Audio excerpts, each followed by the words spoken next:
नमस्ते दोस्तों, के 2 वर्सी चैनल में आप सभी का स्वागत है। आज मैं आपके सामने एक बहुत ही महत्वपूर्ण और संवेदनशील विषय पर बात करने जा रहा हूं, ऑपरेशन सिंदूर।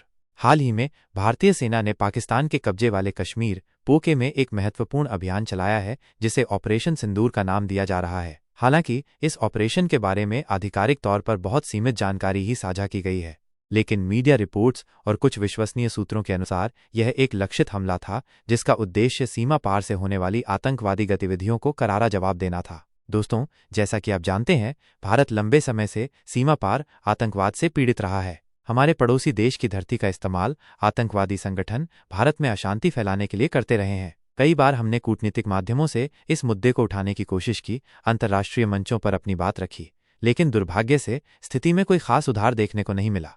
ऐसे में जब हमारे देश की सुरक्षा और संप्रभुता पर बार बार खतरा मंडराता है, तो सरकार और हमारी वीर सेना के पास कड़े कदम उठाने के अलावा कोई और विकल्प नहीं बचता। ऑपरेशन सिंदूर को इसी दिशा में एक महत्वपूर्ण कदम माना जा रहा है। विभिन्न मीडिया रिपोर्ट्स में इस ऑपरेशन को लेकर अलग अलग दावे किए जा रहे हैं। कुछ रिपोर्ट्स इसे एक सर्जिकल स्ट्राइक बता रही हैं, जिसमें भारतीय सेना के विशेष बलों ने पोके के अंदर कुछ किलोमीटर तक प्रवेश करके आतंकवादी ठिकानों को निशाना बनाया। वहीं कुछ अन्य रिपोर्ट्स इसे हवाई हमले के तौर पर दर्शा रही हैं, जिसमें भारतीय वायुसेना के विमानों ने सीमा पार स्थित आतंकी कैंपों पर बमबारी की।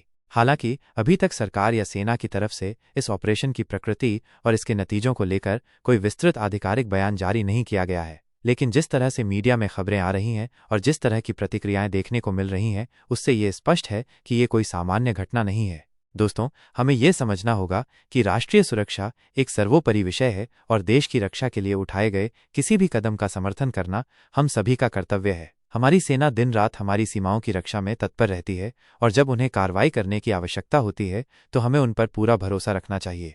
इस घटनाक्रम के बाद सीमा पर सुरक्षा व्यवस्था और भी कड़ी कर दी गई है।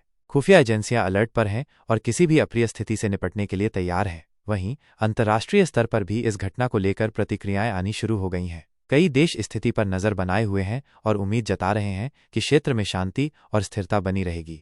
हमें यह भी ध्यान रखना होगा कि इस तरह के सैन्य अभियानों के बाद दुष्प्रचार और गलत सूचनाएं फैलाने की कोशिशें भी तेज हो सकती हैं। इसलिए हमें किसी भी अपुष्ट खबर पर विश्वास करने से बचना चाहिए और केवल आधिकारिक सूचनाओं पर ही ध्यान देना चाहिए। दोस्तों, ऑपरेशन सिंदूर एक संवेदनशील मुद्दा है और इस पर अटकलें लगाने या बिना पुष्टि के कोई भी बयान देने से बचना चाहिए। हमें सरकार और सेना पर विश्वास रखना चाहिए कि वे देशहित में जो भी कदम उठा रहे हैं वो सोच समझकर और पूरी जिम्मेदारी के साथ उठा रहे हैं। फिलहाल हमें आधिकारिक बयान का इंतजार करना चाहिए और धैर्य बनाए रखना चाहिए। हमारी सेना हमेशा से ही शौर्य और पराक्रम का प्रतीक रही है और हमें पूरा विश्वास है कि वे हर चुनौती का डटकर सामना करेंगे। आप इस पूरे घटनाक्रम को किस तरह से देखते हैं? अपनी राय कमेंट सेक्शन में ज़रूर बताएं। अगर आपको ये वीडियो पसंद आया हो तो इसे लाइक करें और हमारे चैनल के 2 वर्सी को सब्सक्राइब करना न भूलें। जल्द ही मिलते हैं एक नए वीडियो के साथ। तब तक के लिए जय हिंद।